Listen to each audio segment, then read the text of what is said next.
నమస్తే welcome to our channel ఈ సమాజంలో ప్రజలకు అవసరమయ్యే ఎన్నో రకాల పబ్లిక్ అండ్ ప్రైవేట్ సర్వీసెస్ అన్ని కూడా మనం ఈజీగా చేసుకోగలుగుతున్నామంటే దానికి కారణం మీ సేవ అనే ప్లాట్ఫామ్. సో ఈ మీ సేవలకి సంబంధించి ప్రజల్లో ఎన్నో రకాల క్వశ్చన్స్ ఉన్నాయి, అదేవిధంగా కొన్ని అనుమానాలు ఉన్నాయి, కొన్ని విమర్శలు కూడా ఉన్నాయి. వీటి గురించి ఇప్పుడు మనమంతా క్లియర్గా తెలుసుకునే ప్రయత్నం చేద్దాం. దాని గురించి ఇప్పుడు మనతో పాటు మన షోలో పార్టిసిపేట్ చేయడానికి వచ్చారు తెలంగాణ స్టేట్ మీ సేవ ఫెడరేషన్ ప్రెసిడెంట్ బైరా శంకర్ గారు, అదేవిధంగా తెలంగాణ స్టేట్ మీ సేవ ఫెడరేషన్ సెక్రటరీ మోహిత్ గారు. నమస్తే అండి. నమస్తే. ఎలా ఉన్నారు? ఫైన్ అండి. అయితే మీ సేవల గురించి మీతో మాట్లాడుతున్నందుకు నాకు కూడా చాలా ఆనందంగా ఉంది. ఎందుకంటే ఎన్నో విషయాలు నేను కూడా మీ సేవల గురించి తెలుసుకోవాలి. బయట చూస్తూ ఉంటే పబ్లిక్లో కొన్ని విమర్శలు వినిపిస్తున్నాయి ఈ మధ్య కాలంలో. ఈ మధ్య ఎక్కువనే అనిపించింది నాకైతే. సో వాటి గురించి క్లియర్గా మీరు ఓపెన్గా చెప్తారని అనుకుంటున్నా. అయితే ముఖ్యంగా కొత్తగా వచ్చిన గైడ్లైన్స్ మీ సేవలో ఇప్పుడు ఉన్నాయని అంటున్నారు. అసలు కొత్త గైడ్లైన్స్ ఏంటి, వాటి వల్ల ప్రజలకు ఉపయోగకరమైన ఏమన్నా ఉన్నాయా? కొత్త గైడ్లైన్స్ అంటే ఇంతకుముందు 2011 ఉమ్మడి ఆంధ్రప్రదేశ్లో ఉన్నప్పుడు ఏవైతే మీ సేవలు ఎలా ఏర్పాటు చేయాలనే దాని మీద కొన్ని గైడ్లైన్స్ ఇవ్వడం జరిగింది. వాటిని కొన్ని యాడ్ చేసుకుంటూ మెమోల రూపంలో ఇచ్చుకుంటూ ఇప్పటివరకు రావడం జరిగింది. వీటన్నిటినీ ఒకటే కిందకి తీసుకురావాలనే ఉద్దేశంతో గవర్నమెంట్ కొత్తగా ఈఎస్డి గైడ్లైన్స్ అని మా మీ సేవ నిర్వాహకులతోటి వివిధ రకాల అధికారులతోటి మీటింగ్లు ఏర్పాటు చేసి కొత్త జీవో అనేది తీసుకొని రావడం జరిగింది గత 3-4 రోజుల క్రితం. ఆ కొత్త జీవోలో ఏంటంటే ఒక కొత్త సెంటర్ మీ సేవ సెంటర్ ఏర్పాటు చేయాలంటే ఎలాంటి నియమ నిబంధనలు ఉండాలి, ఎంత దూరంలో ఉండాలి, ఒక మీ సేవ నేమ్ చేంజెస్ కానివ్వండి, అడ్రస్ చేంజెస్ కానివ్వండి, ఇలాంటివి మీ సేవ ప్రజలకు ఎలాంటి సర్వీసెస్ ఇవ్వాలనేటి వాటి మీద అన్నింటినీ సమగ్రంగా నివేదించి ఒక కొత్త జీవోని తీసుకురావడం జరిగింది. అంటే ప్రీవియస్ ఉన్న గైడ్లైన్స్కి ఇప్పుడు వచ్చిన గైడ్లైన్కి అంత డిఫరెన్స్ ఏముంది మరి? అంటే నార్మల్గా కూడా మనం ఒక మీ సేవ పెట్టుకోవాలంటే ఇవే ఇంతకు ముందు కూడా ఉండే కదా, వాటికి వీటికి డిఫరెన్స్ ఏముంది అసలు? ప్రీవియస్ గైడ్లైన్స్లో ఇంతకుముందు స్టడీ ఇవన్నీ చేయలేదు. అప్పుడు స్టడీ ఎలా ఉండాలి ఏందనేది, అర్హతలు స్టడీస్ అలా అర్హతలు ఎలాంటివి అనేది కంప్లీట్గా క్లియర్గా లేకుండే. అందులో ఇప్పుడు కొత్తగా వచ్చిన గైడ్లైన్స్లో క్లియర్గా ఎంత స్టడీ చేయాలి, ఎలా ఉంటుంది, ఎగ్జామ్ ఎలా రాయాలి, నోటిఫికేషన్ ఎలా ఇస్తారు, కొత్త సెంటర్ ఎలా ఇస్తారు అనేది క్లియర్గా మెన్షన్ చేయడం జరిగింది. ఓకే, అంటే ఇప్పుడు దీన్ని అర్హత బేస్ చేసుకొని మాత్రమే ఒక కొత్త గైడ్లైన్ వచ్చిందంటే. అంటే ఇంతకుముందు చూసుకుంటే చాలా మంది కూడా మాకు తెలిసిన వాళ్ళు కూడా ఇంటర్నెట్ సెంటర్ ఉన్న వాళ్ళు కూడా మీ సేవకు అప్లై చేసుకొని పెడుతుండే అని చెప్పేసి అనిపించింది. ఇప్పుడు అట్లాంటి ఛాన్స్ ఏమైనా ఉందా, లేకపోతే అలాంటి వాళ్ళని రిమూవ్ చేసే ఛాన్స్ ఉందా? యాక్చువల్గా ఏంటంటే ఉమ్మడి ఆంధ్రప్రదేశ్లో మీ సేవలు అనేది అప్పట్లో టెలిఫోన్ బూత్స్ ఉన్న వాళ్ళకు కూడా అప్పట్లో స్టార్టింగ్లో మీ సేవలు అనేది ఇవ్వడం జరిగింది.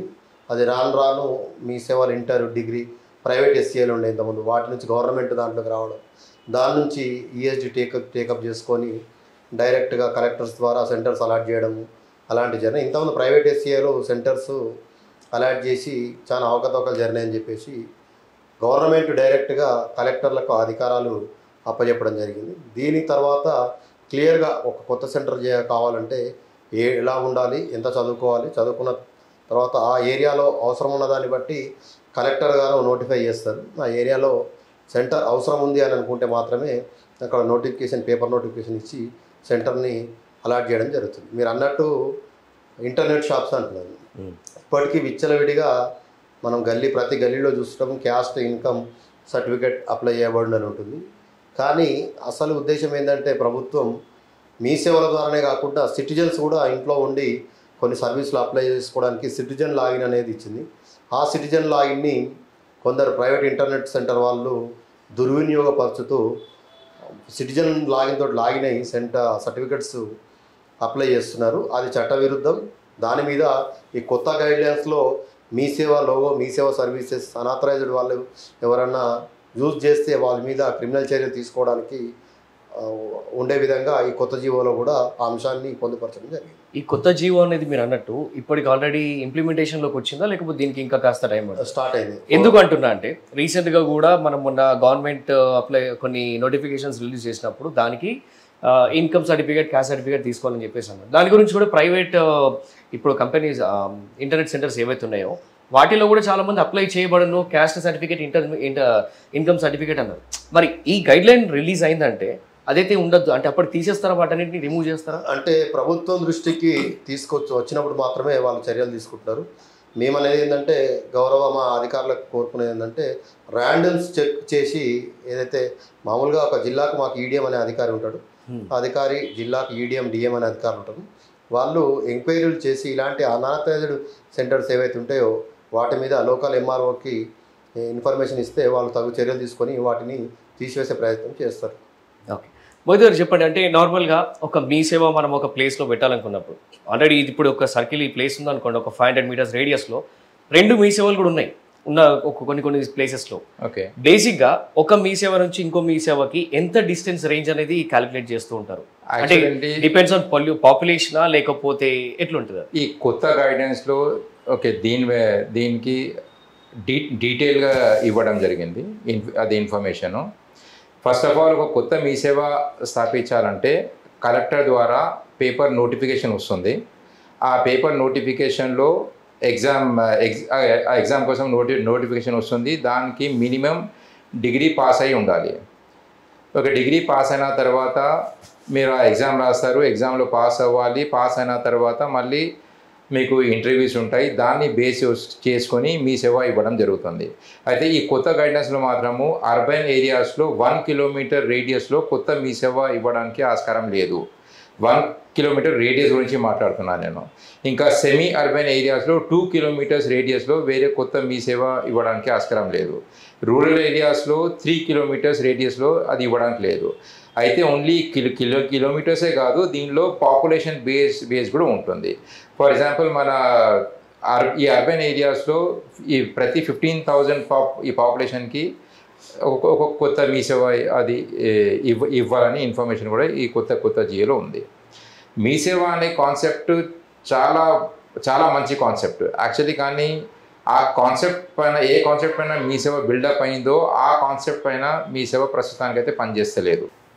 యాక్చువల్ కాన్సెప్ట్ ఏంటంటే మీ సేవది ఎనీ టైం ఎనీవేర్ 24/7 ఇంకా వేగంగా సులభంగా అని ఉంటుంది. అంటే దాని మీనింగ్ ఏంటంటే ఒక సిటిజను తన నియర్ బై మీ సేవా సెంటర్కి వచ్చిన తర్వాత ఏ సర్టిఫికేట్ కోసమైనా సరే అప్లై చేసుకోవచ్చు. అప్లై చేసుకున్న అది మొత్తం తెలంగాణలో అది ఎక్కడైనా ఉండొచ్చు. ఆయన ఫర్ ఎగ్జాంపుల్ ఎవరో నల్గొండలో ఉంటున్నారు, కానీ హైదరాబాద్లో హాస్టల్లో ఉంటున్నారు. ఇక్కడ హైదరాబాద్లో ఉండి నల్గొండకి ఇన్కమ్ సర్టిఫికేట్ మనము అప్లై చేసే ఆస్కారం ఉంటుంది. కానీ ఇప్పుడు ప్రస్తుతం ఒక పెద్ద ఇష్యూ ఏంటంటే ఫిజికల్ కాపీ సబ్మిషన్ అని ఒకటి వచ్చింది. ఫిజికల్ కాపీ సబ్మిషన్ అంటే ఇప్పుడు నల్గొండ అతను ఇక్కడ హైదరాబాద్లో మా దగ్గర ఇన్కమ్ సర్టిఫికేట్ అప్లై చేస్తే ఆ ఫిజికల్ కాపీ ఆ లోకల్ ఎంఆర్ఓ, ఆ నల్గొండ లోకల్ ఎంఆర్ఓ వరకు మేము వెళ్ళి ఇవ్వాలి. అది సాధ్యం కాని పని. అంటే మీరు ఎలా ఈ 24/7 సులభంగా అని చెప్తున్నారో ఈ ఫిజికల్ కాపీ వలన ఆ పని అవ్వట్లేదు. ఇప్పుడు తను ఆ నల్గొండ అతను ఇప్పుడు హైదరాబాద్ ఉంటున్నాడు. ఓన్లీ ఇన్కమ్ సర్టిఫికేట్ అప్లై చేసుకోవడానికి మళ్ళీ ఆయన నల్గొండ వెళ్ళాల్సిందే. ఆ ఇష్యూ ఒకటి చాలా పెద్ద ఇష్యూలుగా ఫేస్ అవుతుంది. 2018లో మేము తెలంగాణ మీసేవ ఫెడరేషన్ ద్వారా హైకోర్టులో రిట్ కూడా వేయడం జరిగింది. ఎందుకంటే మీ సేవ స్థాపించింది ఎందుకంటే ఒక సిటిజన్ గవర్నమెంట్ ఆఫీసుల చుట్టూ తిరగొద్దు, అతని దగ్గర ఏరియాలో ఉన్న మీ సేవ సెంటర్కి వెళ్తే ఆన్లైన్లో అప్లై చేస్తే వితిన్ SLA పీరియడ్లో అంటే ఒక వారం రోజులు 3 రోజులు ఇలా టైం ఉంటుంది ప్రతి ఒక్కసారి. ఆ సర్వీస్ లోపల అప్రూవ్ అయిపోవాలనేది గవర్నమెంట్ యొక్క ఉద్దేశం, 2011లో ఉద్దేశం. కానీ కొందరు అధికారులు ఏం చేస్తున్నారంటే వాళ్ళు ప్రింట్స్ తీసుకోలేక అక్కడ వాళ్ళ ఆఫీసులలో ప్రింట్స్ తీసుకోవడం ఇవన్నీ ఎందుకు మనకు, వాళ్ళకే చెప్తే వాళ్ళు తెచ్చిస్తారు కదనే ఉద్దేశంతో మీ సేవా నిర్వాహకులకు చెప్పడం, మీరు ఫైల్స్ తీసుకురావడం చెప్పడం ఇలాంటివి చేయడం జరిగింది. అంటే ఇక్కడ ఒక క్వశ్చన్ ఇది, అధికారులు ఏమని చెప్తున్నారంటే అసలు మీ సేవ వాళ్ళు సరిగ్గా స్కాన్ చేయట్లేదు అని చెప్తున్నారు. మీ సేవ వాళ్ళు సరిగ్గా స్కాన్ చేయకపోతే ఒక నోటీస్ ఇస్తే మీ సేవ వాళ్ళకి నెక్స్ట్ టైం వాళ్ళే మంచి స్కాన్ చేస్తారు. అంటే ఇప్పుడు యాజ్ ఏ మీ సేవ ఓనర్ అసలు నాకు అసలు తెలియకూడదు, ఎవరు నా ఎంఆర్ ఎవరో తెలియకూడదు, ఆర్ఐ ఎవరో తెలియకూడదు, విఆర్ ఎవరో తెలియకూడదు. ఒక్కసారి నేను అక్కడ ఎంఆర్ఓ ఆఫీస్ వెళ్ళానంటే ఓకే వాళ్ళతో పరిచయాలు కొద్దిగా, నేను ఇదే పాయింట్ చెప్తున్నా, ఇట్లాంటి పరిచయాల వల్ల అవినీతి జరిగే ఆస్కారం కూడా చాలా ఎక్కువ ఉంటుంది. 2018లో గౌరవ న్యాయస్థానాన్ని సంప్రదించడం జరిగింది. మీ సేవలో ఉన్న ఏ సర్వీస్ అయినా అప్లై చేస్తే మళ్ళీ మమ్మల్ని ఫిజికల్ కాపీ తెచ్చేయమని అడగొద్దు, ఇది ESD రూల్స్కి విరుద్ధం అని చెప్పేసి 2018లో హైకోర్టులో రిట్ పిటిషన్ వేస్తే గౌరవ న్యాయస్థానము తీర్పునిచ్చింది. ఏంటంటే ఫిజికల్ కాపీ ESD రూల్స్కి విరుద్ధం కాబట్టి ఫిజికల్ కాపీస్ అడగొద్దని. ఈ విషయమే IT secretary Jayesh Ranjan sir గారు ఆల్ కలెక్టర్స్కి లెటర్ రాయడం జరిగింది. అయినా కూడా ఇప్పటికీ కొందరు అధికారులు ఫిజికల్ కాపీలు తీసుకొస్తేనే సర్టిఫికెట్స్ అప్రూవ్ చేయడం జరుగుతుంది. దీనివల్ల ఏం జరుగుతుందంటే మీ సేవ నిర్వాహకులు ఆఫీసులకు వెళ్ళడం, కొందరు వాళ్ళతో కలిసి ఇలాంటివి చేయడం, ఇవే కాకుండా ఆన్లైన్లో కూడా ఇంతకుముందు మీరు చెప్పినట్టు ఓపెన్ పోర్టల్లో ఎక్కువ మటుకు ఏజెంట్స్ ఇంటర్నెట్ సెంటర్ వాళ్ళు అప్లై చేసి డైరెక్ట్ అక్కడ వెళ్ళి తొందరగా అప్రూవ్ చేయించుకోవడం ఇలాంటివి జరుగుతుంది. అయితే మీరు అన్నారు కదా రిట్ పిటిషన్ ఇచ్చినప్పుడు హైకోర్టులో మనకి జడ్జిమెంట్ వచ్చింది అన్నారు కదా, ఈ జడ్జిమెంట్ కాపీని ప్లస్ ఎవరైతే ఇప్పుడు అధికారులు వాళ్ళు అడుగుతున్నారు ఫిజికల్ కాపీ కావాలని అడుగుతున్నారో ఇవి రెండు మనం ఒక నోటీస్ తీసుకొచ్చి మళ్ళీ ఒకసారి కోర్టులో కేసు వేయొచ్చు కదా, అంటే ఆ ఛాన్స్ కూడా మనకు ఉంది కదా. ఎందుకంటే డైరెక్ట్గా ఇప్పుడు ఇట్లాంటి వాళ్ళు ఎవరైతే ముందుకు వస్తుంటారో వాళ్ళపైన కూడా ఖచ్చితంగా చర్యలు తీసుకుంటారు గవర్నమెంట్ లీగల్ ప్రాసెస్లో. నేనంటే అంటే మేము ప్రభుత్వానికి విన్నవించుకుంది ఏంటంటే ఆల్రెడీ దీని మీద లెటర్ ఇచ్చినారు ఐటీ సెక్రటరీ గారు. లాస్ట్ టైం మాకు మీటింగ్ అయింది యూనియన్స్తో, మా యూనియన్ తోటి ఐటీ సెక్రటరీ గారి దగ్గర మీటింగ్ అయినప్పుడు మినిట్స్లో రాసుకున్నారు క్లియర్గా ఈ విషయమై అన్ని శాఖల అధికారులతో కలిసి చీఫ్ సెక్రటరీ స్థాయిలో మీటింగ్ పెట్టేస్తే ఈ విషయాన్ని అందరి అధికారులకు తెలుస్తుంది అనే ఉద్దేశంతో మీటింగ్ పెడతామని జరిగింది. కానీ ఇప్పటివరకు చీఫ్ సెక్రటరీ స్థాయిలో మీటింగ్ పెట్టలేదు. ఆ స్థాయిలో అన్ని డిపార్ట్మెంట్లతోటి ఒక మీటింగ్ పెడితే ఈ సమస్య పరిష్కారం అవుతుందని అనుకుంటున్నాం. ఇంకోటి ఏంటంటే ఆల్రెడీ ఒకసారి రిట్ పిటిషన్ వేసిన తర్వాత మళ్ళీ వేయడానికి కుదరదు. ఒకవేళ వాళ్ళు ఈ ఆర్డర్స్ని ఉల్లంఘిస్తే కంటెంప్ట్ వేసే అవకాశం ఉంది, కానీ ఫ్రెష్ రిట్ పిటిషన్ వేయడానికి అవకాశం లేదు. అయితే మీరు ఇందాక అన్నారు కదా ఇప్పుడు ఒక మీ సేవ కాన్సెప్ట్ చూడండి. యాజ్ ఎ సిటిజన్ మీరు మా దగ్గర మీ సేవ సెంటర్కి రావాలి, ఫిజికల్ డాక్యుమెంట్ మీరు ఇవ్వాలి, మేము స్కాన్ చేసి అప్లోడ్ చేసేసిన తర్వాత మీకు ఆ రిసీట్ ఇస్తాము. ఆ రిసీట్ ఇచ్చిన తర్వాత మీరు ఆ డాక్యుమెంట్ తీసుకొని మీరు ఇంటికి వెళ్ళిపోవాలి. ఓకే, ఎస్ఎల్ఏ పీరియడ్ అని ఉంటుంది. ఫర్ ఎగ్జాంపుల్ ఒక ఇన్కమ్ సర్టిఫికేట్కి 7 వర్కింగ్ డేస్ అని ఉంటుంది. ఆ 7 వర్కింగ్ డేస్ తర్వాత మళ్ళీ మీరు ఏ మీ సేవా సెంటర్కైనా వెళ్ళొచ్చు. అదే మీ సేవా సెంటర్కి సర్టిఫికేట్ కోసం వెళ్ళాల్సిన అవసరం లేదు. మీరు ఏ మీ సేవా సెంటర్కైనా వెళ్ళిపోవచ్చు. ఆ 7 డేస్ తర్వాత మీరు అది ఇన్కమ్ సర్టిఫికేట్ తీసుకోవచ్చు. కానీ ఇక్కడ ఇష్యూ వచ్చి ఏమని పడుతుందంటే ఆ ఫిజికల్ కాపీ మీరు మాకు ఇస్తున్నారు, మేము ఇక్కడ అది ఎంటర్ చేసి స్కాన్ చేసిన తర్వాత మళ్ళీ ఆ ఫిజికల్ కాపీ వెళ్ళి కన్సర్న్ ఎంఆర్ఓ ఆఫీస్కో లేకుంటే మన జిహెచ్ఎంసీ ఆఫీస్లకో అక్కడ తిరగాల్సి వస్తుంది. అక్కడ తిరిగిన తర్వాత అక్కడ అధికారులతో మళ్ళీ మేము ఈ పరిచయాలు పెంచుకుంటున్నాం. అక్కడ అవినీతికి ఆస్కారాలు జరుగుతున్నాయి. కానీ ఇది మన మొత్తం 100లో ఒక 15-20% మీ సేవ వాళ్ళే ఇలాంటి పనులు చేస్తున్నారు. కానీ ఒక మీ సేవ అనే ఒక వ్యవస్థకి ఈ చెడ్డ పేరు తెచ్చి పెడుతుంది. అంటే ఇక్కడ ఒక నా క్వశ్చన్ ఏంటంటే ఇప్పుడు మీరు కూడా స్టేట్ వైడ్గా మీకంటూ దీనిపైన ఒక అథారిటీ ఉంది యాజ్ ఎ ప్రెసిడెంట్గా మీరు, సెక్రటరీగా మీరు. సో మీకు సంబంధించిన ఇప్పుడు మీ సేవ ఎవరో ఒక 50%, 20% మెంబర్స్ అట్లా చేస్తున్నారంటే అఫ్కోర్స్ దానికి మీరు కూడా ఒక some or the other way దానికి బాధ్యత వహించాల్సిన అవసరం అయితే ఉంటుంది కదా. అంటే ఎగ్జాక్ట్ వాళ్ళు ఎవరైతే అట్లా చేస్తున్నారో వాళ్ళపైన డైరెక్ట్ యాక్షన్ మీరెందుకు తీసుకోలేకపోతున్నారు? మీరు అంటే బర్తరఫ్ చేయడం లాంటివి ఇట్లాంటి ఏమైనా ఆప్షన్స్ మీ దగ్గర ఏమైనా ఏంటంటే మీరు ఎంత అవినీతి జరుగుతుందని మీరు అనుకుంటున్నారు? ఇంత కావచ్చు. ఇప్పుడు ఒక 100 రూపాయలు అయ్యే పని కావచ్చు, లేదు 1000 రూపాయలు అయ్యే పని కావచ్చు, దానికి 2-3 వేలు ఎక్స్ట్రా అదనంగా కూడా పెట్టే రోజులు కూడా ఉన్నాయి కదా. 1000 రూపాయల సర్వీసులు చేసుకునే మీ సేవల ప్రజల యొక్క సర్వీసెస్ మీ సేవలు లేవు. మెజారిటీగా జరిగే services revenue services. Okay, revenue సర్వీసెస్లో 35 రూపాయలు, 45 రూపాయల సర్వీసెస్ ఉన్నాయి. మ్యాక్సిమం తీసుకుంటే ఎక్కడైనా తీసుకుంటే 5 రూపాయలు, 10 రూపాయలు తీసుకుంటారు. యాక్చువల్గా ఏంటంటే కొన్ని పేజెస్ తర్వాత స్కానింగ్ ఛార్జెస్ తీసుకోవాలనేది ఉంది. ఆ విషయము మా రిసిప్ట్లలో ప్రింట్లో రాదు. ఓకే, యాక్చువల్గా ఆ అమౌంట్ కూడా ఎంత అనేది రిసిప్ట్లో రావాలని నేను గవర్నమెంట్ని అనేక సార్లు చెప్పడం జరిగింది. ఎందుకంటే మాకు ఇదే ఇష్యూ వస్తుంది, మీరు డబ్బులు ఎక్కువ తీసుకుంటున్నారు, రిసిప్ట్ మీద ఉన్నదానికంటే ఎక్కువ తీసుకుంటున్నారు అనేది వస్తుందని చాలామంది అనుకుంటారు. కానీ రిసిప్ట్ మీద మాకు ఎన్ని పేజీలు అయితే స్కాన్ చేస్తున్నామో వాటికి సంబంధించిన ఏదైతే విధి విధానాలు ఉన్నాయో దానికి సంబంధించిన ఎంత అయితే అమౌంట్ ఉందో ఆ ప్రింట్ కూడా మేము రిసిప్ట్ మీద రావాలని ప్రభుత్వాన్ని అడగడం జరిగింది. ఇప్పుడు ఇంప్లిమెంట్ చేస్తామని చెప్తున్నారు. దాన్ని మీరు దాంతో అది కలుపుకొని పోల్చుకున్నప్పుడు మీకు అమౌంట్ మేము ఎక్కువ తీసుకున్నట్టు మీకు అనిపించదు. దీనిలో సిటిజన్ బాధ్యత కూడా ఒకటి ఉంటుందండి. ఇప్పుడు మీ సేవ స్టార్ట్ అయ్యి 15 years అవుతుంది. అదే ఫర్ ఎగ్జాంపుల్ ఇప్పుడు మీకే అడుగుతున్నాను, ఒక ఇన్కమ్ సర్టిఫికేట్ అప్లై చేయాలంటే గవర్నమెంట్ ఫీజు ఎంత? ఈ 15 సంవత్సరాలు మీకు తెలీదా? మీరు ఈ 45 రూపీస్ ఫీజు ఉంది. ఇప్పుడు అవతల మంచి ఫర్ ఎగ్జాంపుల్ మీరే చెప్పినట్టు ఒక 1000 రూపాయలు అడుగుతున్నారు, 2000 ఇస్తున్నారు, ఇది అడుగుతున్నారు. మీరు ఎందుకు ప్రశ్నించలేరు? మీరు ఎందుకు ఇస్తున్నారు? మీరు రెడీ అవ్వడానికి కారణం ఏంది అసలు? అంటే ఒక విషయం మీరు అన్నదని నేను ఒప్పుకుంటాను. అంటే మేము అంటే ఒక సిటిజన్ ఇవ్వడం అనేది తప్పు 100%. అది కానీ అది అడగడం అనేది అంతకంటే పెద్ద తప్పు. ఎందుకంటే ఇప్పుడు జనరల్గా చెప్తున్నా, ఇప్పుడు ఒక మీ సేవ నడిపే వ్యక్తికి తెలిసిన విషయాలు నార్మల్ పబ్లిక్కి తెలియకపోవచ్చు కదా. ఎందుకంటే మీకు కొన్ని రూల్స్ అండ్ రెగ్యులేషన్స్ తెలుసు, గైడ్ లైన్స్ తెలుసు, ఇంకా దీనికి in and out complete loops అని తెలుసు. కానీ నేను ఒక సాధారణ వ్యక్తికి వచ్చినప్పుడు నాకేం తెలుస్తుంది అంటే ఇన్కమ్ సర్టిఫికేట్కి ఇంత అమౌంట్ అని తెలుస్తుంది. నేను అదే అమౌంట్ అడగలుగుతా. అక్కడికి వచ్చిన తర్వాత ఏమైపోద్ది అంటే ఇంత కాదు, పెరిగింది అమౌంట్, మీ పని ఇంత తొందరగా ఎస్ఎల్ఏ పీరియడ్ లోపట్ల జరగాలంటే ఒక 100 రూపీస్ ఎక్కువ అవుతుండొచ్చేమో అని కొంతమంది అంటుండొచ్చు. సో అది ఎస్ఎల్ఏ పీరియడ్ లోపలని కాదు. ఇక్కడ ఏం జరుగుతుందంటే ప్రతి ఒక్క అప్లికేషన్కి ఒక్కొక్క స్థాయి అధికారులు ఉంటారు. ఇప్పుడు క్యాస్ట్ సర్టిఫికేట్ అప్లై చేయాలంటే మా యొక్క మండల్లో ఒక రకమైన డాక్యుమెంట్స్ ఫ్రేమ్ చేసినారు. ఓకే, వేరే మండల్లో వేరే రకమైన డాక్యుమెంట్స్ ఫ్రేమ్ చేసినారు.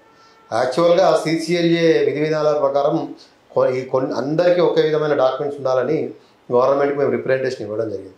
కానీ ఏం జరుగుతుందంటే ఇక్కడ ఒక ఎంఆర్ఓ అఫిడవిట్ ఉంటేనే అప్రూవ్ చేస్తాడు, ఇంకొక అధికారి 2 రూపీస్ స్టాంప్ ఉండాలని అంటాడు. దాని మీద వివిధ రకాలుగా ఉండడం వల్ల ప్రజలకు ఈ అఫిడవిట్లు మిగతా ఖర్చులు ఇవన్నీ కలిపి భారం ఎక్కువ అనిపిస్తుంది. యాక్చువల్గా మా మీ సేవ ఛార్జ్ 35 రూపాయలు, 45 రూపాయలు. 2011 ఏ రోజైతే మీ సేవ స్టార్ట్ అయిందో ఆ రోజు నుంచి ఈ రోజు వరకు అవే ఛార్జెస్ ఉన్నాయి మాకు. అండ్ ఇంకోటి 25 రూపాయలు, 35 రూపాయలు ఉన్నాయి స్టార్టింగ్లో. దాన్ని 25ని 35 చేసినారు, 35ని 40 రూపాయలు చేసినారు. ఈ 35, 45 రూపాయలలో ప్రజలు అనుకుంటారు రిసిప్ట్ మీద 35 రూపాయలు వచ్చింది, మీ సేవ దానికి 35 రూపాయలు పోతాయని అనుకుంటారు. కానీ మాకు మధ్యలో గవర్నమెంట్ షేర్ పోతుంది, ఈఎస్డి షేర్ పోతుంది, మా మధ్యలో ఎస్సీఏ షేర్ పోతుంది. ఇవన్నీ షేర్లు పోను మాకు మిలిగేది ఒక్క దాని మీద 11 రూపాయలు మిగులుతుంది. ఈ 11 రూపాయలతోటి 2011లో స్టార్ట్ అయిన మీ సేవలు 14 సంవత్సరాలు మేము నడిపిస్తున్నాం. ఓకే, అదే వాళ్ళకు ఈఎస్డి గవర్నమెంట్కి షేర్ సరిపోవడం లేదని 2011లో స్టార్ట్ కాగానే గవర్నమెంట్ మాకు షేర్ సరిపోవడం లేదని చెప్తే వెంబడే 3 రూపాయలు పెంచినారు. అప్పుడే 1 ఇయర్లోనే వితిన్ 1 ఇయర్లో గవర్నమెంట్ అడిగితే 3 రూపాయలు పెంచినారు. 14 సంవత్సరాల నుంచి మాకు ఎలాంటి అమౌంట్ కూడా పెంచలేదు. అంటే మొన్న రీసెంట్గా మీరు కూడా గవర్నమెంట్ దృష్టికి తీసుకెళ్ళట్టు అనిపించింది. అంటే కమిషన్లు పెంచాలి ఖచ్చితంగా మీ సేవ సర్వీసెస్ పైన అని చెప్పేసి మీరు అన్నట్టున్నారు కదా. గవర్నమెంట్ కూడా దానికి సుముఖంగానే ఉన్నారు, మీకు ఓకే మీరు అడిగిన డిమాండ్స్ మేము ఫుల్ఫిల్ చేస్తాం అన్నట్లు కూడా విన్నాం మేము. అప్పుడు మీతో కూడా మేము నవంబర్ 4th మేము మీ సేవ ఆవిర్భావ యానివర్సరీ సెలబ్రేషన్స్ చేయడం జరిగింది. దానికి గౌరవ అతిథులు శ్రీధర్ బాబు సార్ గారు మినిస్టర్ గారు రావడం జరిగింది. అందులో కొన్ని హామీలు ఇవ్వడం జరిగింది. మాకు కొత్త జీవో మీద ఒకటి, వెల్ఫేర్ బోర్డు ఏర్పాటు చేసే విషయం ఒకటి, కమిషన్ విషయం ఒకటి. ఇప్పుడు జీవో అయితే ఆల్రెడీ వచ్చేసింది. వెల్ఫేర్ బోర్డు విషయంలో ఆల్రెడీ చర్చలు జరుగుతున్నాయి, మాకు గవర్నమెంట్కి మధ్యలో జరుగుతున్నాయి. వెల్ఫేర్ బోర్డు కూడా అతి త్వరలో ఏర్పాటు అవుతుంది. ఈ కమిషన్ విషయం ఇంకా పెండింగ్ ఉంది. మేము మంత్రివర్యుల్ని కోరుకునేది ఏంటంటే 14 సంవత్సరాల నుంచి మేము ప్రభుత్వానికి వెట్టి చాకరీ చేస్తున్నాం కాబట్టి మేము గవర్నమెంట్ కోరుకునేది ఏంటంటే ఎంత తొందరగా వీలైతే అంత తొందరగా మీరు పెంచుతారని కోరుకుంటున్నాం. ఎందుకంటే 2011లో కాంగ్రెస్ ప్రభుత్వ హయాంలోనే ఇవి స్టార్ట్ అయినాయి.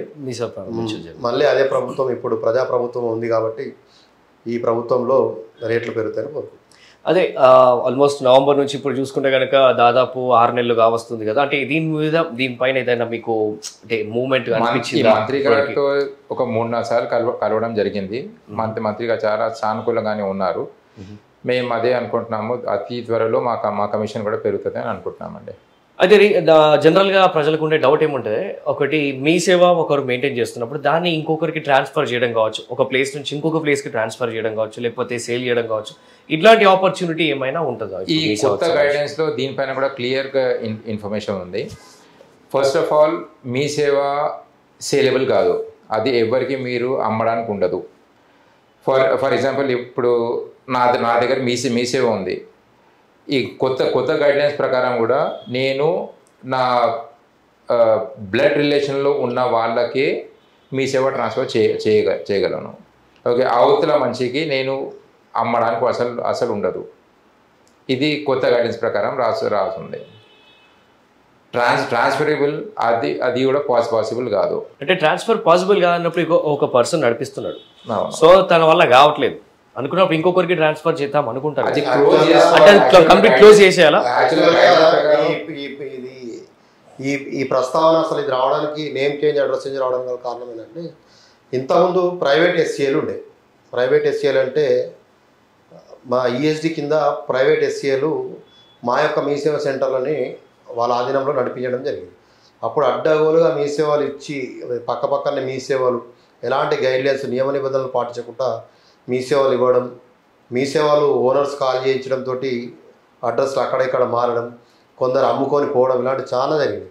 ఈ విషయాన్ని మేము అప్పట్లోనే మా అసోసియేషన్ తరఫున గౌరవ ఐటీ సెక్రటరీ గారు కమిషనర్ గారికి రిప్రజెంటేషన్ ఇచ్చేసి ఒక మెమోని తీసుకురావడం జరిగింది.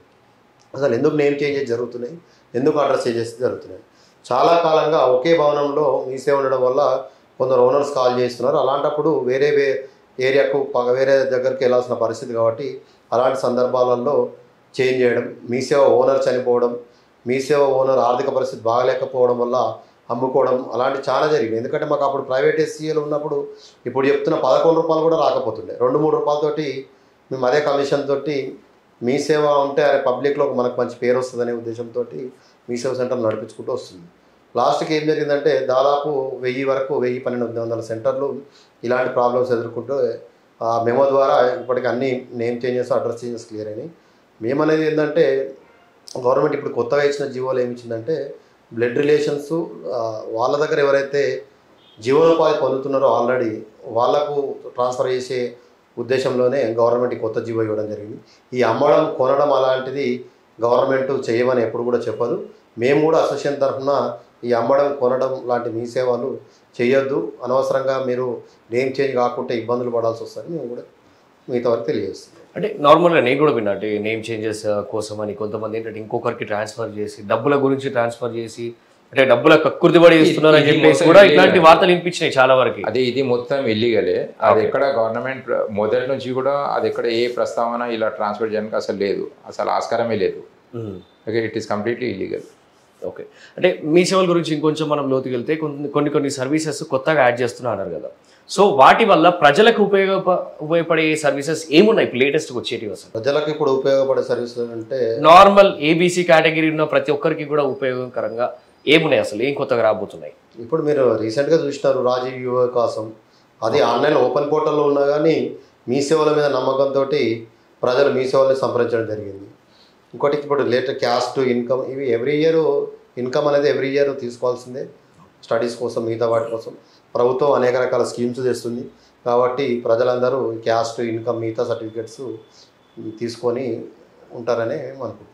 మీరు చెప్పేది చూస్తే ఏంటంటే ఇంత ట్రాన్స్పరెంట్గా ఉంది అని చెప్పేసి అంటారు, అంటే ఒక ఎకో సిస్టమ్ అంతా కూడా మంచి ట్రాన్స్పరెంట్గా ఉంది అంటారు. మరి ఇన్ని వెనకాల ఇన్ని విమర్శలు ఎందుకు వస్తున్నాయి? కొన్ని న్యూస్ పేపర్లోనే అసలు మీ సేవల గురించి ఇంత కొంచెం నెగిటివ్ వార్తలు మేము వింటూ ఉన్నాం, అవినీతి ఆరోపణలు వింటూ ఉన్నాం. అసలు ఎందుకు వస్తున్నాయి అవన్నీ? మీరేం అనుకోకపోతే ఇప్పుడు మీరు న్యూస్ పేపర్స్ ఏమని చూస్తున్నట్టే మీ సేవలో నిలుపు దోపిడీ, మీ సేవలో దోపిడీ మించి కూడా వచ్చినాయి. ఇది యాంకర్లు ఒక దొంగలు అని చెప్తాను నేను.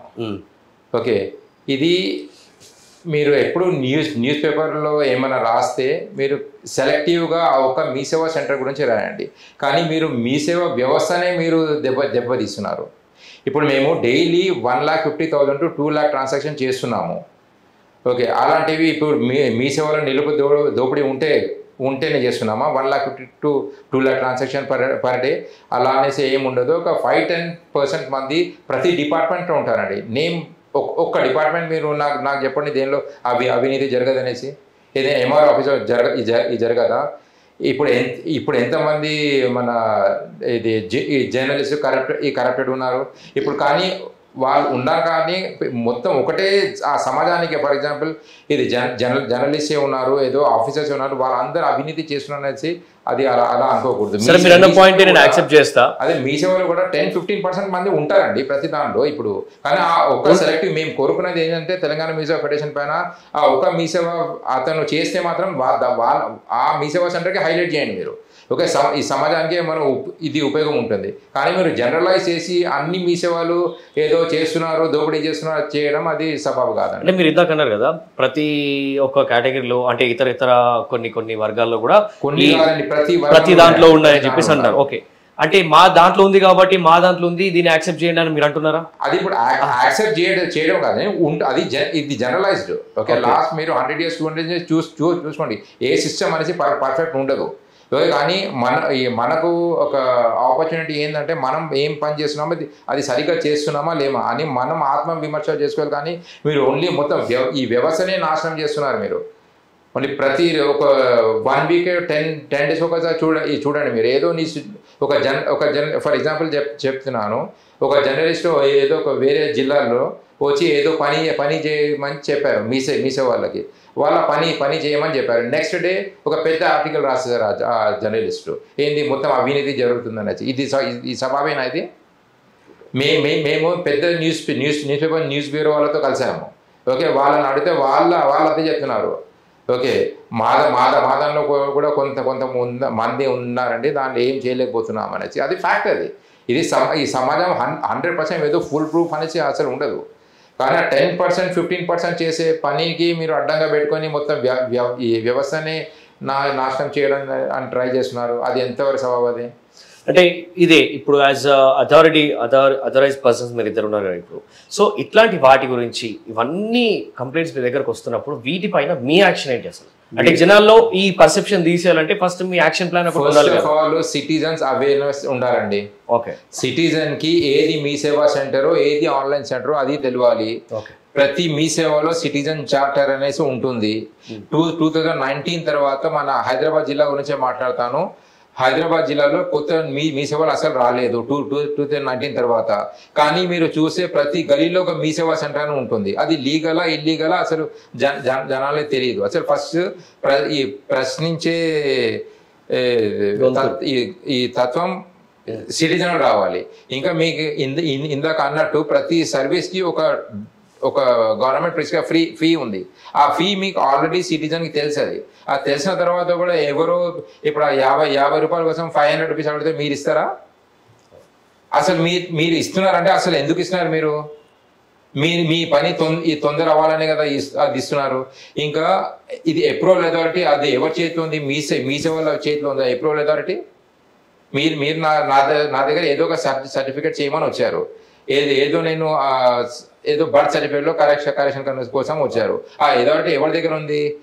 మీ సేవల పని ఏంటంటే ఓన్లీ మీరు తీసుకొచ్చిన డాక్యుమెంట్ స్కాన్ చేసి డాక్యుమెంట్ అప్లోడ్ చేసి రిసీట్ ఇవ్వడమే. కానీ దాని తర్వాత మరి అప్రూవల్ ఇవ్వడం రిజెక్ట్ చేయడం కన్సర్న్ డిపార్ట్మెంట్ అధికార పైన ఉంటుంది. ఓకే, అదే ఇప్పుడు మీరు 500 రూపీస్ ఇచ్చానని చెప్తున్నారు ఒక డాక్యుమెంట్ కోసం నాకు. అదే మీరు 500 రూపీస్ ఇస్తే ఆ 500 రూపీస్ తీసుకొని నేను నా అధికారిని కలుస్తున్నాను. అది కలిసి వాళ్ళకి మళ్ళీ ఈ లంచాలు ఇచ్చుకుంటూ మీ పని చేస్తున్నాము. ఇలాంటివి ఓన్లీ 10 to 15% మంది చేస్తున్నారు. కానీ మిగతా 85% మంది ఈ సమాజానికి ఉపయోగం కదా, అది కూడా ఉండదు. కానీ మన కంట్రోల్లో కాదు. ఇది సిటిజను, ఇది దానికి మీ యాక్షన్ ప్లాన్ ఏముంటది? ఇప్పుడు అదే అంటున్నాం, ఈ ఫిజికల్ కాపీలు అడగడము ఇవన్నీ చేయకుండా ఏదైతే మీరు ఒక టైం ఫ్రేమ్ చేసినారో 1 day 7 days అనేది ఆల్రెడీ SLA పీరియడ్ ఉంది. ఆ పీరియడ్ లోపల మీరు ఎంక్వైరీ చేయడమా, మిగతా చేసుకొని అప్రూవల్ చేయడం, లేకపోతే రిజెక్ట్ చేయడం, లేకపోతే SLA పీరియడ్ అయిపోయే వరకు కూడా ఏం చర్యలు తీసుకోకపోతే డీమ్డ్ అప్రూవల్ ఇచ్చే విధంగా ప్రభుత్వం చర్యలు తీసుకుంటే వీటికి ఇప్పుడు కొన్ని సందర్భాలలో కొన్ని ఎగ్జామ్స్ వస్తాయి. అప్పుడు ఇన్కమ్ సర్టిఫికేట్, కాస్ట్ సర్టిఫికేట్, కొన్ని సర్టిఫికేట్స్ ఇన్కమ్ అండ్ కాస్ట్ కాదు, కొన్ని సర్టిఫికేట్స్ అతి తొందరలో కావాలి. కాస్ట్ సర్టిఫికేట్ కావాలంటే మినిమం 30 days టైం పడుతుంది.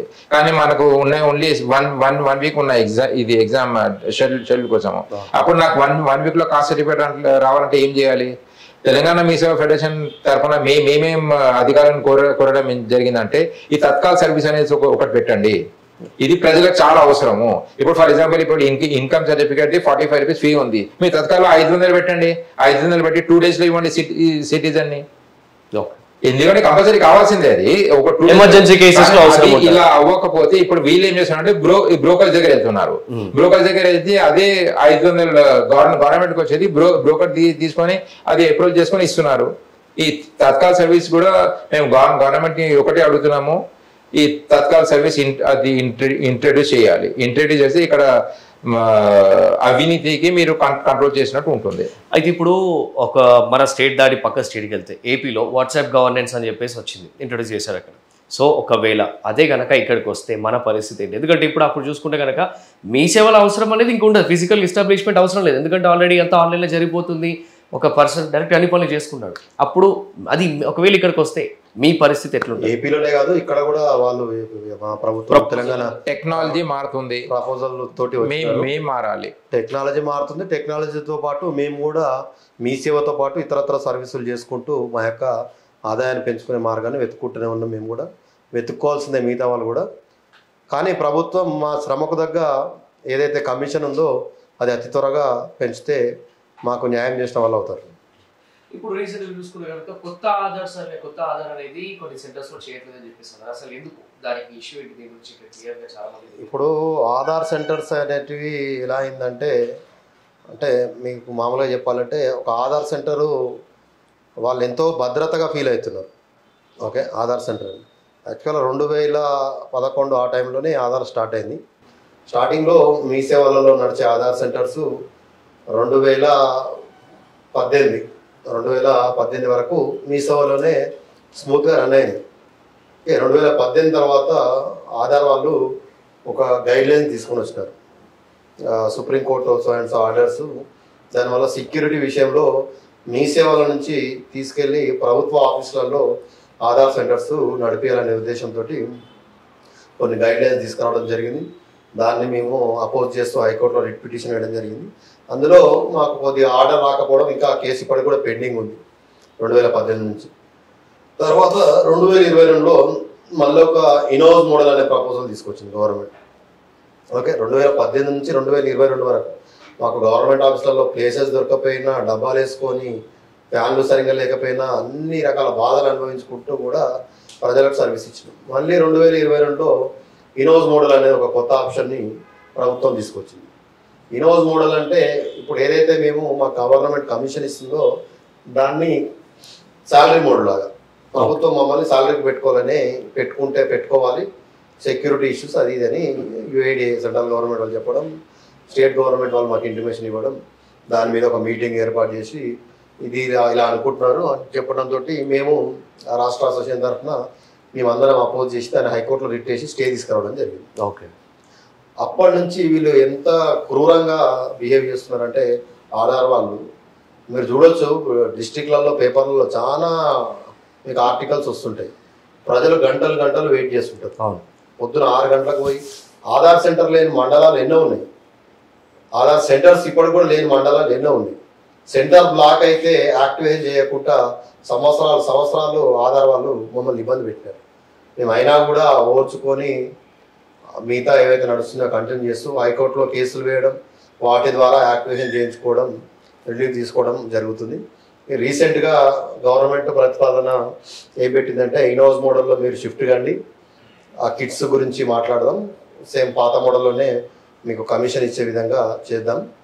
కానీ ఇనోజ్ మోడల్ కిట్స్ నా హ్యాండ్ ఓవర్లో మీరు టోటల్గా చేతిలోకి వెళ్ళిపోవాలి.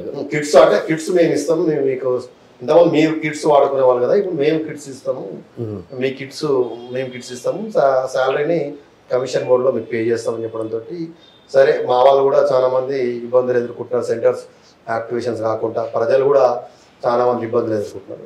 ఇవన్నీ దృష్టిలో పెట్టుకొని సరే ప్రపోజల్ కూడా బాగానే ఉంది కదా, సేమ్ కమిషన్ మోడ్లో అని మేము వెళ్ళడం జరిగింది. ఒకవేళ ఇదే కమిషన్ మోడ్లో అయినప్పుడు ఎట్లా మీరు ఇన్నోస్ వెళ్ళిపోతున్నారు, కమిషన్ మోడ్లో వస్తున్నప్పుడు కొన్ని లాస్ అవ్వచ్చు, కొన్ని లాభాలు అవ్వచ్చు. ఇన్ కేసు ఇంతకుముందు మీ మంత్లీ కంటే ఇప్పుడు కొంచెం లాస్ అయింది అనుకోండి, అప్పుడు ఎట్లుంటుంది? చాలా మెజారిటీ వరకు అయితే లాభం వస్తుందని అయితే నాకు అనిపించట్లేదు. లాభం అని కదా, యాక్చువల్గా మేము కోరుకునేది అంటే మాకు ఏదైతే ఇప్పుడు గవర్నమెంట్ ఆఫీస్ టైమింగ్స్ 10:30 to 5.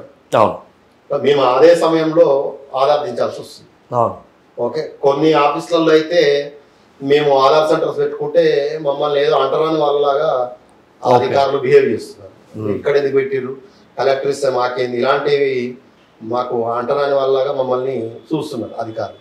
మేమనేది ఏంటంటే ఇప్పుడు ఒక గవర్నమెంట్ ఆఫీస్కి వచ్చే దానికంటే ఒక మీ సేవకు వచ్చే పబ్లిక్ ఎక్కువ ఉంటారు.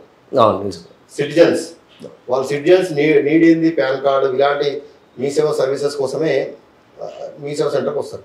కాబట్టి ఇప్పుడు ఇనోజ్ మోడల్లో పోతున్నాం కాబట్టి ఈ సెంటర్స్ గవర్నమెంట్ ప్రిన్సిపల్స్ నుంచి తీసేసి మీ సేవలలోనే కంటిన్యూ చేస్తే సిటిజన్కి ఈజీగా యాక్సెస్ ఉంటుంది. మేము సండే కూడా తీస్తాం. ఇప్పుడు మార్నింగ్ 8 to 8 మీ సేవలు పనిచేస్తాయి కాబట్టి ప్రజలకు ఎక్కువ ఆధార్ సర్వీసెస్ ఇవ్వచ్చు, ఎక్కువ సర్వీసెస్ చేయొచ్చు. ఒకవేళ గవర్నమెంట్ అయితే మనకి అంత టైం అది పాసిబుల్ కాదు ఖచ్చితంగా. మేము కోరుకుంటున్నాం ప్రభుత్వాన్ని, ఎందుకంటే ఇందులో వాళ్ళ కంటే ఎక్కువ ప్రజలకే ఉపయోగం. పొద్దున 8 నుంచి 8 గంటల వరకు మీ సేవ సెంటర్స్ ఉంటాయి కాబట్టి ఖచ్చితంగా ప్రజలకే ఎక్కువ ఉపయోగపడుతుంది. కొన్ని మీ సేవల్లో అంటే ఎక్కువ ట్రాన్సాక్షన్ జరగట్లేదు అని చెప్పేసి కూడా వింటున్నాం. అంటే ఆల్మోస్ట్ కొంచెం చాలా లాస్ స్టేజ్లో ఉన్నాయి అన్నట్టు, అండ్ కొన్ని అయితే కొత్తగా స్టార్ట్ అయినట్టుగా అనిపిస్తుంది వాళ్ళ ఇన్కమ్ బేస్ అంతా చూస్తే కనుక.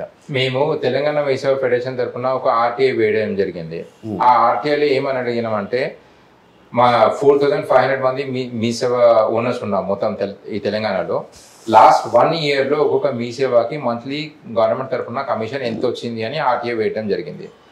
దానిలో మొత్తం గ్రాఫ్ని అనలైజ్ చేసిన తర్వాత దాదాపు 54% ఆఫ్ మీ సేవ ఓనర్స్కి 3000 రూపాయల కన్నా ఎక్కువ తక్కువ కమిషన్ వచ్చిందండి. 54%.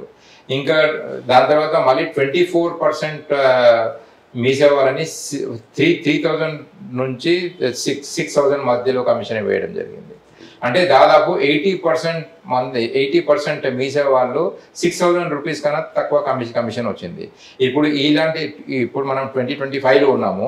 ఈ 6000 రూపీస్ ఎక్కడైనా మనకు సరిపోతాయా? ఓకే, అది సమస్యే కాదు. అది అందుకోసమే మేము గవర్నమెంట్ని ఏమని అడుగుతామంటే, లాస్ట్ 2011 తర్వాత అసలు కమిషన్ పెంచలేదు, మీరు కొద్దిగా మా పైన దయదలిచి ఓకే ఇప్పుడైనా కమిషన్ పెంచండి అని కోరడం జరుగుతుంది. ఈ రూరల్ ఏరియాస్లో మాత్రం పరిస్థితి చాలా దారుణం ఉంది. వాళ్ళకి 1500 to 2000 రూపీస్ కూడా కమిషన్. రూరల్ ఏరియాలో ఇన్కమ్ ఏముంటుందండి? అగ్రికల్చర్స్ ధరణి, ఆర్ఓఆర్ పహాని, ధరణి చట్టం తీసుకొచ్చిన తర్వాత ఆర్ఓఆర్ పహాని టోటల్ సర్వీసెస్ మీ సేవ నుంచి తీసేయడం జరిగింది. దాంతో 4000 రూపాయలు ఉన్న ఆదాయం 500,000 రూపాయలు కూడా లేవు.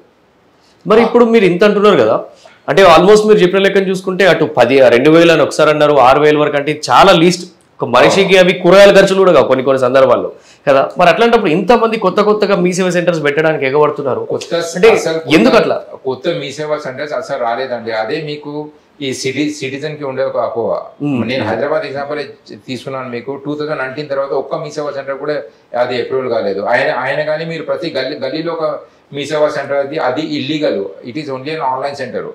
అదే నేను ప్రజలకు కోరుకుంటుంది ఒకటే, మీరు ఐడెంటిఫై చేయండి ఏది ఒరిజినల్ మీ సేవనో ఏది ఆన్లైన్ సెంటర్ అనేసి. మీకు ఒరిజినల్ మీ సేవా సెంటర్ ఏముంటుందో అక్కడ మొత్తం సిటిజన్ చార్ట్ ఉంటుంది. ఇంకా మీరు 50 రూపీస్ అంటే 50 రూపీసే పే చేస్తారు అక్కడ. అదే ఇప్పుడు ఆన్లైన్ సెంటర్కి వెళ్తే మీరు 1000 రూపాయలు అడుగుతారు, 2000 రూపీస్ కూడా అడిగే ఈ ఆస్కారం ఉంటుంది. మన రాష్ట్రంలో ఉన్న జనాభా కంటే ఎక్కువ మీ సేవ సెంటర్లు ఉన్నాయి. 5200 మీ సేవ సెంటర్లు ఉన్నాయి. మా సెంటర్లే నడవక మూసుకోవడం కాదు, గవర్నమెంట్ ఆధ్వర్యంలో నడుస్తున్న సెంటర్లు కూడా నడవలేక కొన్ని మూసేసిన పరిస్థితులు కూడా ఉన్నాయి. అయితే ఇప్పుడు ఎవరైనా కొత్తగా సెంటర్ కావాలనుకునే వాళ్ళకి మీరిచ్చే ఉచిత సలహా ఏంటి చెప్పండి? నేనిచ్చే ఉచిత సలహా ఏంటంటే, మేము ప్రజలతో మమేకమై పబ్లిక్లో ఉందామనే ఒక షోక్ తోటి మీ సేవలోకి మేము రావడం జరిగింది. మేము ఇప్పుడు ఇందులో నుంచి బయటికి రాలేము, మా ఏజ్ అయిపోయింది, మేము వచ్చి వేరే పని చేయలేని పరిస్థితుల్లో ఇదే మీ సేవను నమ్ముకొని బతుకుతున్నాం. మీరు యంగ్ ఏజ్లో మంచిగా ఉన్నారు కాబట్టి కొత్త ఆలోచనలు మీకు వేరే వస్తాయి కాబట్టి వాటి ద్వారా మీరు వేరేది ఎంచుకుంటే బాగుంటుంది. లేకపోతే మేము ఎలా అయితే వచ్చి ఇందులో ఇరుక్కుపోయినామో మీరు కూడా అలాగే పరిస్థితి ఉంటుందని నేను చెప్పదలుచుకున్నాను. అయితే ఇప్పుడు చూసుకుంటే మన స్టేట్లో ధరణి పోయి ఇప్పుడు భూభారతి వచ్చింది. సో ఈ భూభారతి గురించి మీకు అంత కంప్లీట్గా తెలిసి ఉంటుంది. దాని మీద మీ అభిప్రాయం ఏంటి? ఇప్పుడు ఏదైతే ధరణిలో అక్రమాలు జరిగినాయి, అవినీతి జరిగిందనే కాన్సెప్ట్ మీద తెలంగాణ కొత్త ప్రభుత్వం సీఎం రేవంత్ రెడ్డి గారు ముందు చూపుతోటి ఈ భూభారతి చట్టాన్ని తీసుకురావడం జరిగింది. ఓకే, ఈ చట్టం ద్వారా ప్రజలకు మంచి జరిగితే అందరికి మంచిదే. కానీ మేము కూడా కోరుకునేది ఏంటంటే, ఈ భూభారతి ద్వారా మాకు కూడా మీ సేవలకు కూడా కొంచెం మేలు జరగాలని కోరుకుంటున్నాం.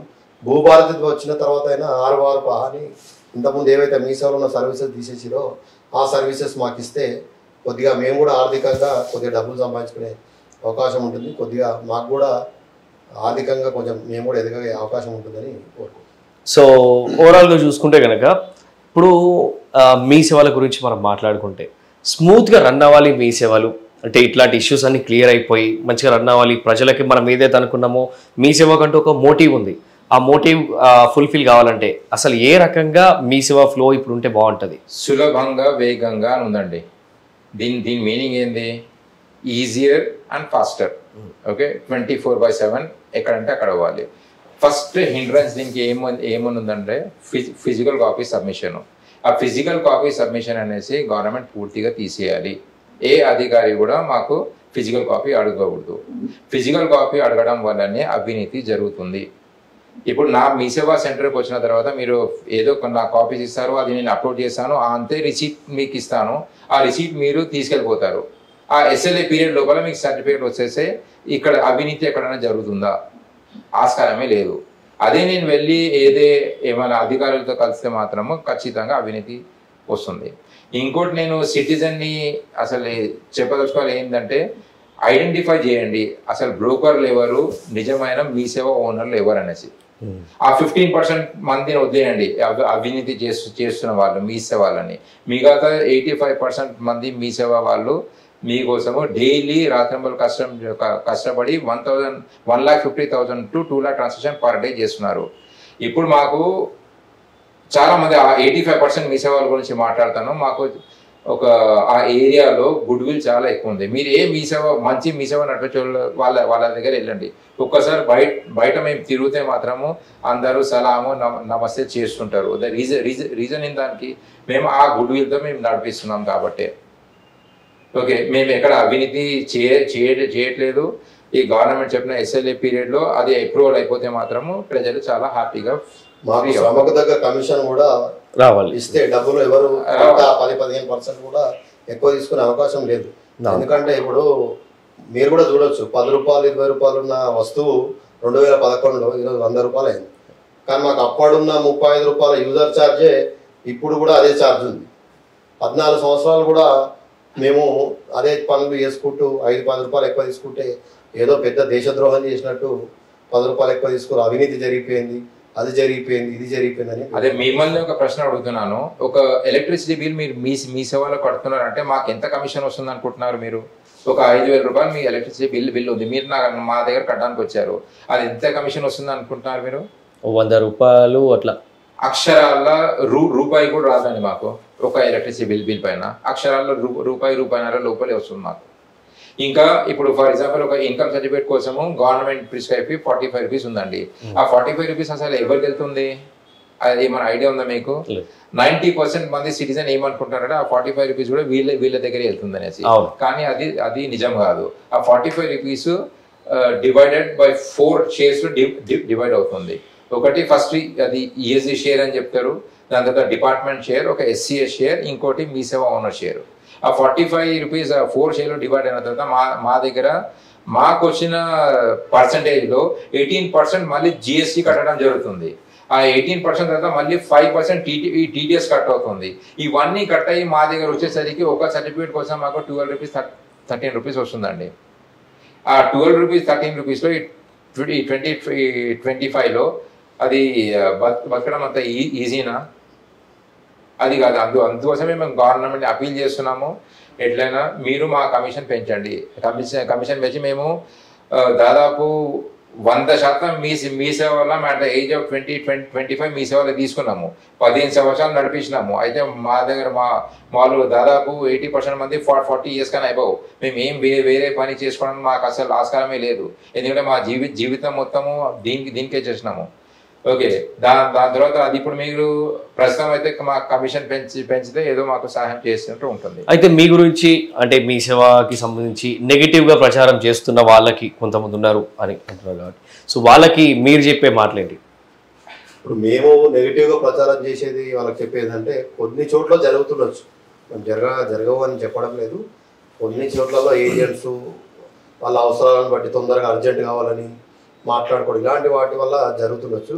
వీటి కోసమే మీరు ఎట్లయితే పేపర్స్ మేము ఎట్లయితే కొన్ని సెంటర్స్ డబ్బులు ఎక్కువ తీసుకుంటున్నారని ప్రచారం చేస్తున్నారో, ఇదే ఇంతకంటే ఎక్కువ SLA పీరియడ్లో సర్టిఫికెట్స్ అప్రూవల్ చేయాలని గవర్నమెంట్ని ప్రశ్నించుకుంటూ ప్రచారం చేయండి.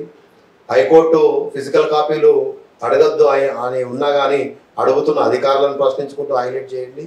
సిటిజన్కి SLA పీరియడ్లో సర్టిఫికెట్స్ అప్రూవల్ కాకపోతే ఆటోమేటిక్గా డీమ్డ్ అప్రూవల్ అయ్యే విధంగా మీరు ప్రభుత్వాన్ని ప్రశ్నించుకుంటూ చేయండి అని మేము కోరుకుంటున్నాం.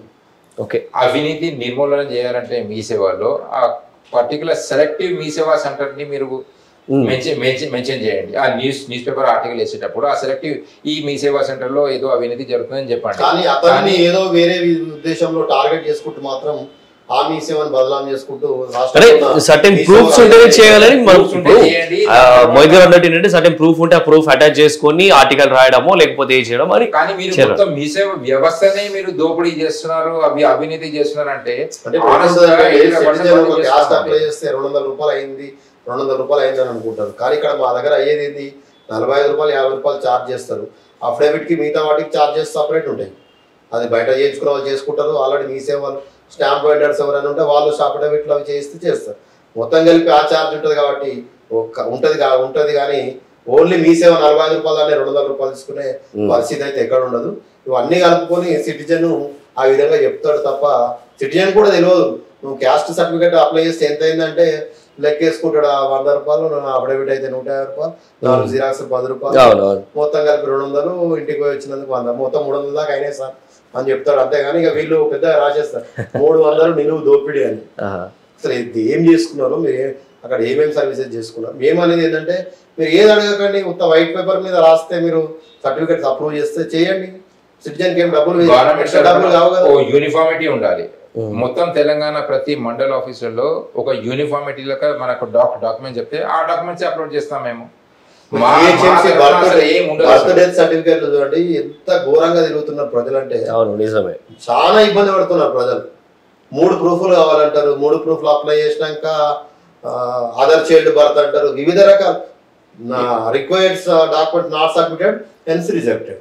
సిటిజన్ ఏంది రిక్వైర్డ్ డాక్యుమెంట్స్ అనేది తెలియదు. మేమనేది ఏంటంటే మీరు ఏదైనా కారణంతో రిజెక్ట్ చేయాలనుకుంటే ముందు మీరు ఏదైతే డాక్యుమెంట్స్ మీరు పోర్టల్లో ఫ్రేమ్ చేసినారో ఆ డాక్యుమెంట్స్ అప్లోడ్ చేసినాక మళ్ళీ మీరు ఎందుకు ఎక్స్ట్రా అడుగుతున్నారు? హెచ్ఎంసీ వాళ్ళైనా సరే, సిడిఎంఏ వాళ్ళైనా సరే. ఒకవేళ అడగాల్సి అవసరం వచ్చినప్పుడు మీరు రిమార్క్స్ లో రాయండి, అందులో అప్లోడ్ చేస్తే సరిపోతుంది. ఎందుకంటే ఎలక్ట్రిసిటీ దానికి మ్యూటేషన్ వాటికి ఎన్నో రకాల అప్లికేషన్కి డాక్యుమెంట్స్ ఏదైనా కావాలనుకుంటే వాళ్ళు రిమార్క్స్ పెట్టి రీఅప్లోడ్ చేయమని చెప్తారు. అప్లోడ్ చేసే ఆప్షన్ ఇవ్వండి. మీరు ఇందులో 2 గెస్టెడ్ సంతకాలు, అఫిడవిట్స్ ఇవన్నీ సిటిజన్ 400-500 రూపాయలు ఖర్చు పెట్టుకొని చేసుకొని వచ్చి అప్లై చేసిన తర్వాత సింపుల్ గా no documents required document not submitted hence rejected అంటే సిటిజన్ 500-600 రూపాయలు ఖర్చు పెట్టేసి అన్ని రోజులు తిరిగి అక్రమంగా చేసే సర్టిఫికేట్ చేసే వాళ్ళని వెతుకోవాల్సిన పరిస్థితిని జిహెచ్ఎంసీ వాళ్ళే కల్పిస్తున్నారు. ఇప్పుడు ఒక బర్త్ సర్టిఫికేట్ కరెక్షన్ అవ్వాలంటే దాని గవర్నమెంట్ ఫీజు 105 అండి, ఈ 105 రూపీస్. కానీ దాని కండిషన్స్ ఏంది? ఒక బర్త్ సర్టిఫికేట్ అప్లికేషన్ ఫామ్ పైన 2 గెస్టెడ్ ఆఫీసర్లు సిగ్నేచర్ తీసుకురావాలి.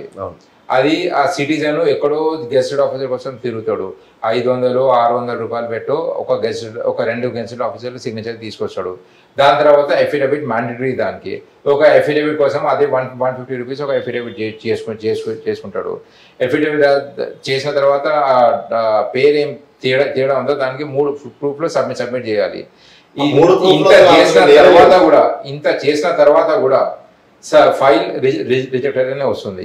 అదే ఇప్పుడు ఒక జర్నలిస్ట్ లాగా మీకు అడుగుతున్నాను, ఒక బర్త్ సర్టిఫికేట్ కోసం అది ఎంత స్పెండ్ చేసినావు అంటే నేను నాకు 600 అయింది, 700 అయింది, 800 అయింది అని చెప్తున్నావు. కానీ ఈ లెక్క ఎవరికైనా తెలుసా అది ఇంత అవుతుందనేసి? అది మొత్తం 700-800 రూపీస్ అసలు సో ఈ బ్రేకప్ అనేది దాంట్లో మెన్షన్ చేసి అయిపోతుంది కదా. మా మీ సేవ బోర్డు ఉన్న మీ సేవ సెంటర్ పోల్చుకుంటే మా మీ సేవ సెంటర్ ఎదురుగా ఇంటర్నెట్ సెంటర్ వాళ్ళకి ఎక్కువ లాభం ఉంది. ఒక్కోసారి బాధపడుతుంటాం, అరే ఇంత కష్టపడి ప్రజలకు సేవ చేసుకుంటే బోర్డులు పెట్టి మనం భయపడుకుంటూ చేయాల్సి వస్తుంది. వాడు ఇంటర్నెట్ షాప్ లో ఆన్లైన్ సెంటర్లు పెట్టి యథేచ్ఛగా 1000-2000 తీసుకుంటే వాళ్ళు అది అడిగే నాదుగా లేడు. సో వీలైనంత తొందరగా అంటే మీ అప్పీల్స్ ఏవైతే ఉన్నాయో ఇవన్నీ కూడా రీచ్ అవ్వాలి. అంటే మీ పైన ఉన్న ఒక ఈ నెగిటివ్ ఒపీనియన్ ఏదైతుందో అంతా క్లియర్ అవ్వాలని కోరుకుందాం. And thank you so much. And ఇలాగే తర్వాత క్వశ్చన్స్ కూడా ఏమైనా ఉంటే మళ్ళీ వచ్చి జాయిన్ అవ్వండి, మళ్ళీ మాట్లాడతాం. Thank you. సో విన్నారు కదండి, మీ సేవలకి సంబంధించి ఎన్నో రకాల ప్రశ్నలు, అనుమానాలు, విమర్శలు వీటి గురించి ఇప్పుడు మనతో పాటు బైరా శంకర్ గారు కావచ్చు, మోహిత్ గారు కావచ్చు చాలా క్లియర్గా ఎక్స్ప్లెయిన్ చేయడం జరిగింది. వాళ్ళకున్నది ఏంటంటే కొన్ని ఫిజికల్ డాక్యుమెంట్స్ అనే ప్రాసెస్ ఏదైతే ఉందో దాని ద్వారా చాలా వరకు ప్రాబ్లమ్స్ వస్తున్నాయి. ఈ అవినీతి అనేది అక్కడనే జరుగుతుందని చెప్పేసి క్లియర్గా చెప్తున్నారు. అండ్ దాంతోపాటుగా కమిషన్స్ అనేవి కూడా అప్పుడెప్పుడో 2011లో స్టార్ట్ అయినవి మళ్ళీ ఇప్పటివరకు కూడా అవే కంటిన్యూ అవ్వడం వల్ల సో వాళ్ళకి రెగ్యులర్గా ఈ మీ సేవ రన్నింగ్ అనేది కొంచెం తగ్గుతుంది అని చెప్పేసి చాలా క్లియర్గా వాళ్ళ బాధను కూడా చెప్పడం జరిగింది. అండ్ ఇవన్నీ కూడా క్లియర్ అవ్వాలని కోరుకుంటున్నాం. And thank you so much. మరొక వీడియోతో మళ్ళీ మీ ముందుకు వస్తా. Please subscribe.